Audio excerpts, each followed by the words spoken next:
দর্শক, ট্রাইব্যুনালে শেখ হাসিনার বিচারের আনুষ্ঠানিকতা শুরু হয়েছে, আমরা সরাসরি যাচ্ছি সেখানে। ক্রমওয়েলের মতো এরকম নির্মম নিষ্ঠুর এভাবে লাশ ঝুলিয়ে রেখে কবর থেকে তুলে নিয়ে এসে ফাঁসি দেবই এতটা অমানবিক আমরা নই।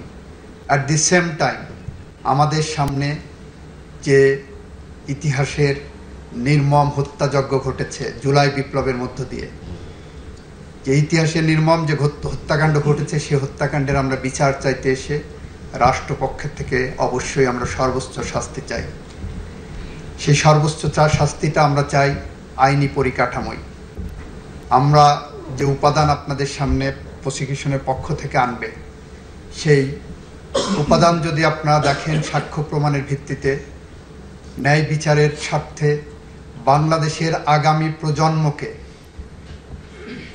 বসবাসের উপযোগী করে রাখার জন্য আপনারা যদি দেখেন একটি ন্যায় বিচার প্রতিষ্ঠা করতে, যে এতগুলো মানুষের মৃত্যুর মধ্য দিয়ে যে বাংলাদেশ আমরা পেয়েছি, সেই বাংলাদেশ গড়ার জন্য, আগামী বাংলাদেশ গড়ার জন্য আমরা যদি সাক্ষ্য প্রমাণ উপস্থাপন করতে পারি, আপনারা ন্যায় বিচার করবেন। এবং রাষ্ট্রের পক্ষ থেকে আমরা সেটা সবসময় দাবি জানাবো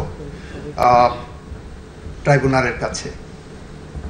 আজকের এই ট্রাইব্যুনাল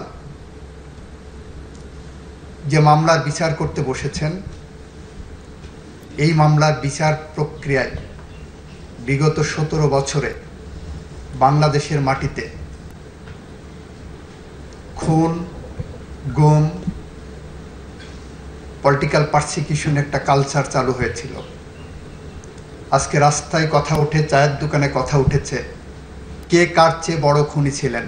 72 থেকে 75 পর্যন্ত আওয়ামী দুঃশাসন আমরা দেখেছি, যখন প্রায় 30,000 তরতাজা যুবকদেরকে হত্যা করা হয়েছিল একটি রাজনৈতিক মতাদর্শ প্রতিষ্ঠা করার জন্য। প্রশ্ন উঠেছে 72 থেকে 75-এর যে শাসক ছিলেন, উনি বড় খুনি ছিলেন, নাকি 2009 থেকে 2024 পর্যন্ত যিনি শাসক ছিলেন উনি বড় খুনি ছিলেন। প্রশ্ন এসেছে 72 থেকে 75 পর্যন্ত খুনের ধরন এবং 9 থেকে 24-এর খুনের ধরন একই প্যাটার্নের নাকি কোনো রকম এটাকে রিফাইনিং স্টেজে আমাদের সামনে এসেছে। এগুলো সবই অসুস্থ বিতর্কের একটি জায়গা।